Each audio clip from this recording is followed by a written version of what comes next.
Thanks a lot for staying. This is going to be kind of like a short one. It's just 3 slides, but to let you know how we are working and why we got involved in this life project. And yeah, first of all, just say like a little bit about life. She has explained way more about this, but I'm just going to do a briefly summarize. So EU's life program it's growing, and it's still growing significantly. From 2021 to 2027, the EU has said that it's going to increase their budget in life projects for 7 billion euros, which is quite some money. And again, the UK participation will be conditioned by the Brexit. So what I understood for the last talk, you will not be able to participate in the live project, but I feel that's kind of like here to be the leaders, but you can like if I'm right, the thing is like they're trying to get you as partners. So it's kind of like the Switzerland deal they have now. Like you won't be able to be the ones like leading the project, but you will be able to be partners. So hopefully that works, and you can carry on, or we can carry on studying things here too. So this is really important projects because they are demonstration projects. It's not that H2020 that's only research. We go hands-on in the field. We do our, we follow rats with lasers, and then we see the result, and that's how we create the prints. We don't stay in the lab and see like, okay, this is the routine of the rabbit. Let's see how this affects the laser. And yeah, as she said, like the subsidies are currently 50% of the eligible cost, and the budget is typically between 2 and 3 millions, but it can be higher. And also partners, she was saying that you can do it alone, but I think it's such a big project that you actually need partners, and it's way more interesting being a EU founding and collaborating things to get partners. And also it will be, you are more eligible to get the funding with more partners, and if they have higher experience, that gives you also points. So there's 2 big cycles now, and for the environment and nature, she said there are 2 phases. First in June with a 10-page report, and then if it's approved, you go later and deliver the whole proposal in February. And then for the climate projects are only 1 phase in September. So what's life kind of like looking for those projects? So this has to be like, as laser friends, innovative sectors that attack high impacts in environmental issues.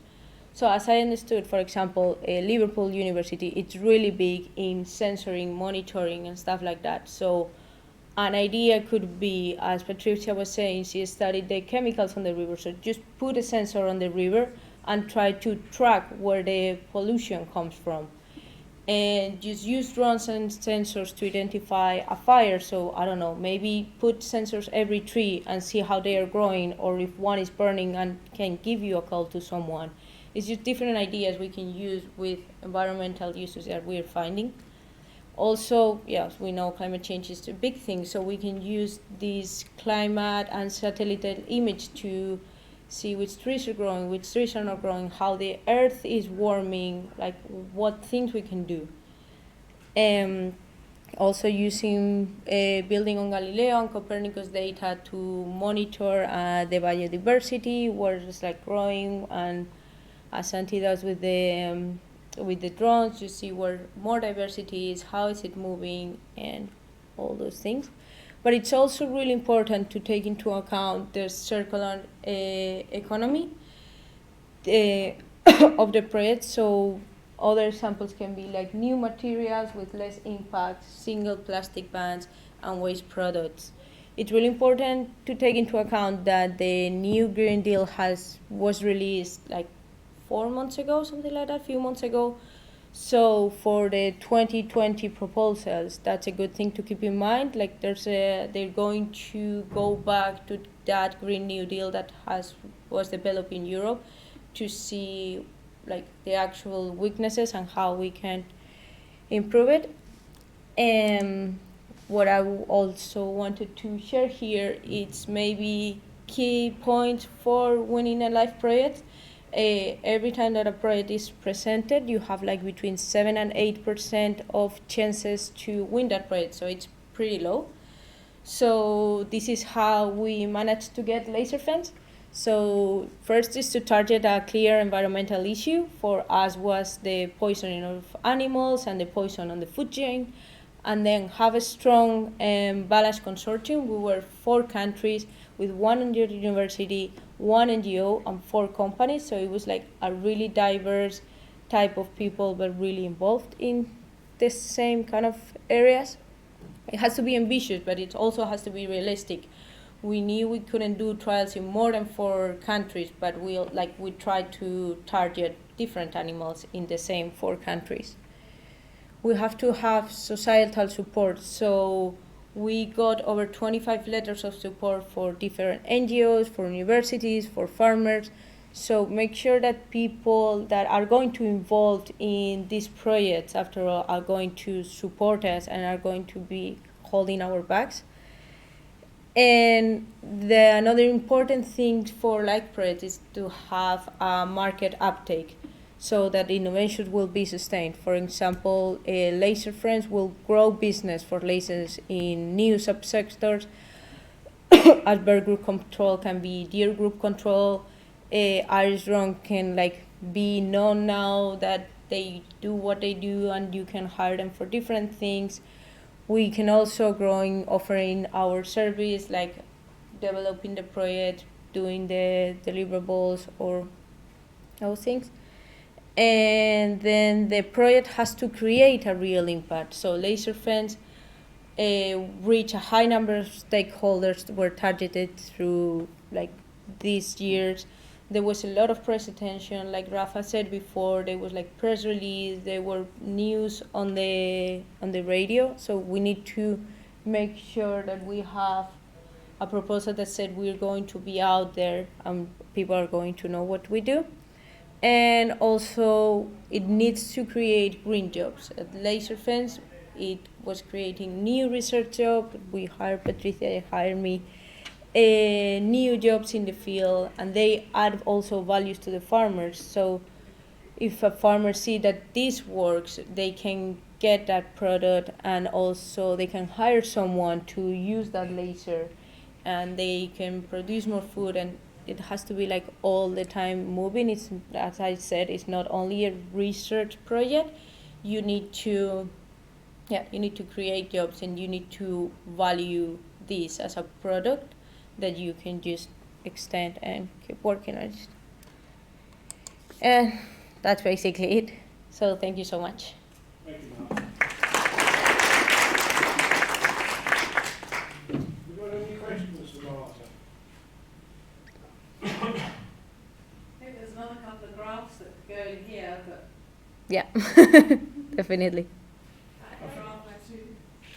I do have a question. So, do you think that for this field, for it's called 2020, is UK as a leader, and having all the partners from EU, but UK going first, it's going to affect the success, or is it better from an EU country to be leader than UK be a partner?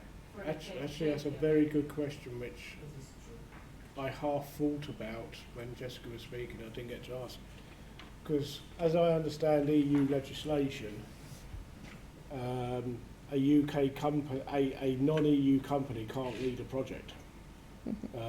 When we was facing a no-deal Brexit, I was being contacted by DEFRA, sort of trying to say, who can run your project, Martin? Because you won't be able to. And I basically said, no disrespect to Volterra, but you was already full to the brim. So it was basically, no, we're the only entity within the organisation who has a capacity to lead a project. Yeah.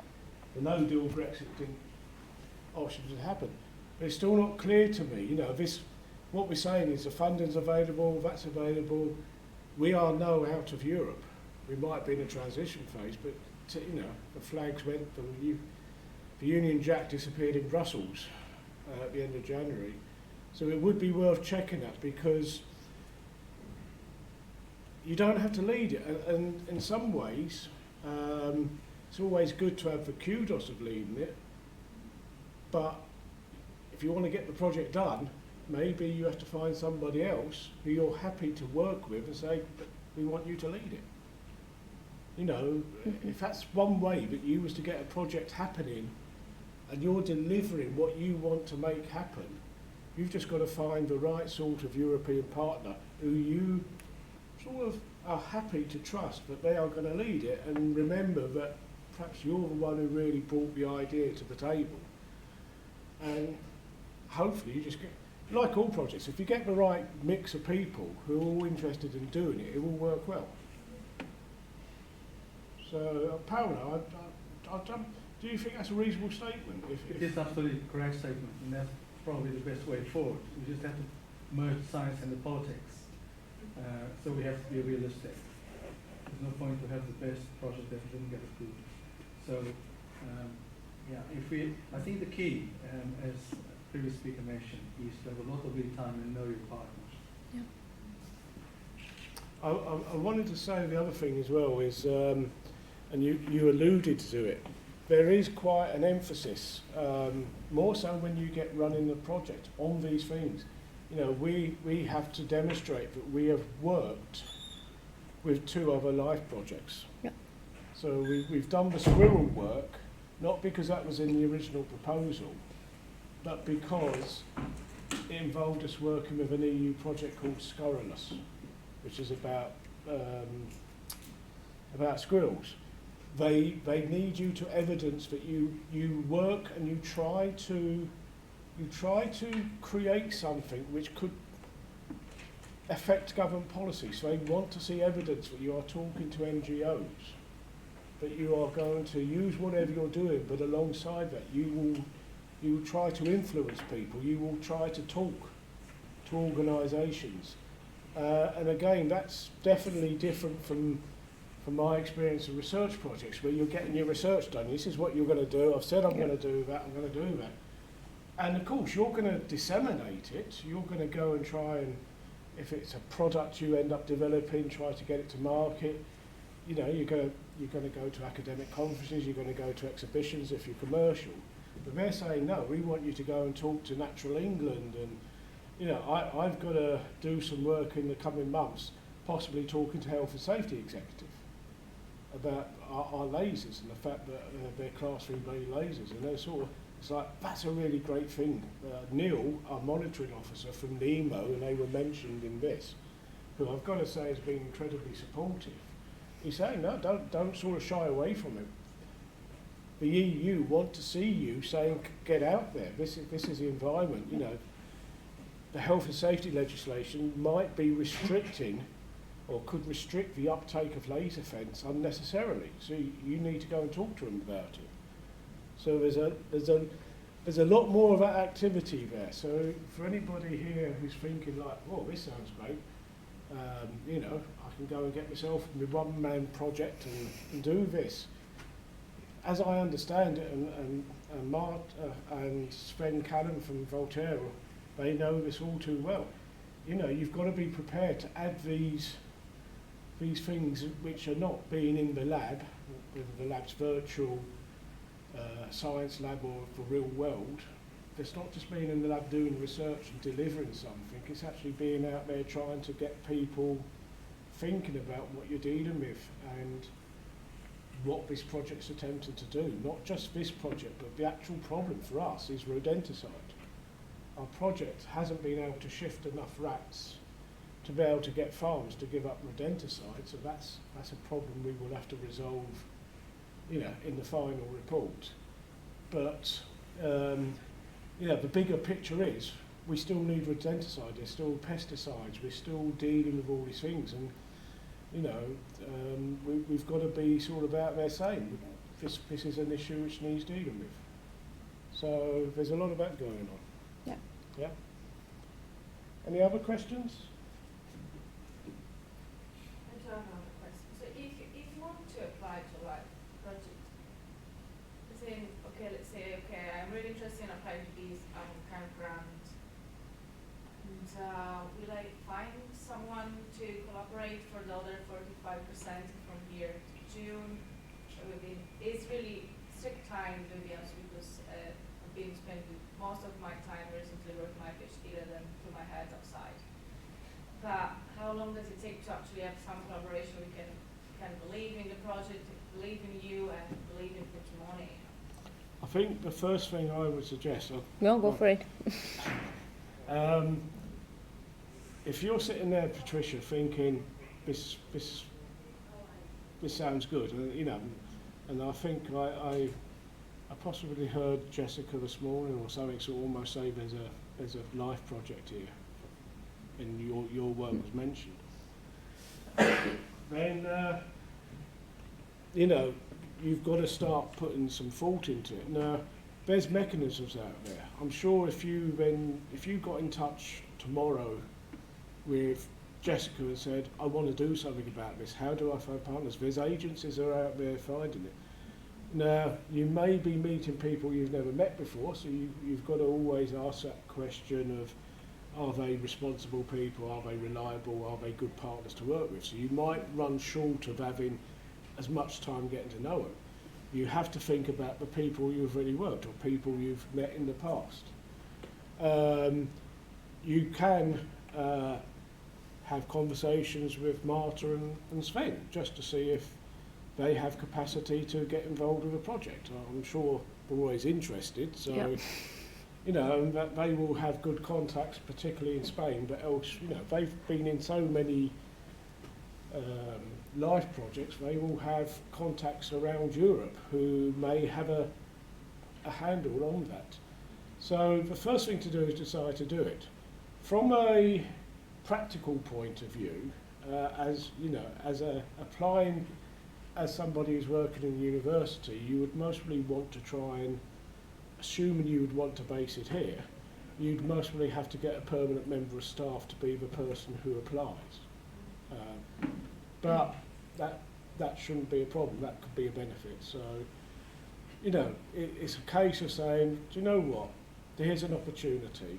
If, you know, I need you working on laser fence, but I understand that this is an opportunity for the university and yourself personally. So, you know, I wouldn't give you lots of time, but you can do something about it. You've just got to start doing about it. It's the same with any interesting piece of research. You can sit there thinking about it week after week after week.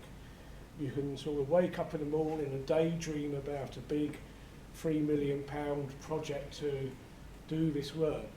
You've got to start getting some stuff done, you know. So, you know, if you're inspired, a bit tired tonight after all your efforts on the conference, but start thinking of, write down a list of bullet points. What's the key things, yeah? Have a look at a copy of Marta's slides and look at that list from the laser fence tick sheet, you know. What would your answers be to those questions? And that's one step done. It's a little step, it's one step done. Get back to work for a couple of days and then develop it. Speak to myself, speak to Patrick, Laura, and see where you go. What I say is don't be too frightened by a fairly short deadline. Don't let it turn you off, but don't let it get stressed either, because you need a clarity of thought to get a compelling bid put together.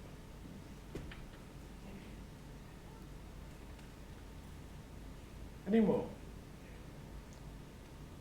Okay, I'm going to have to finish this up before my voice goes. So that's the. So that's brought the Laser Fence Conference to an end. Once again, I thanked everybody involved, but I'd like to thank the last session has been very good, and we need to get back to the day job now of delivering laser fence for the next 4 months. So for the visitors, I think Ruth and Jan and our colleagues from there, when you do leave, I believe some of our Spanish compatriots may be partying tonight in town. So safe journey home, and thanks everybody for coming. That's the end of the conference. Thank you.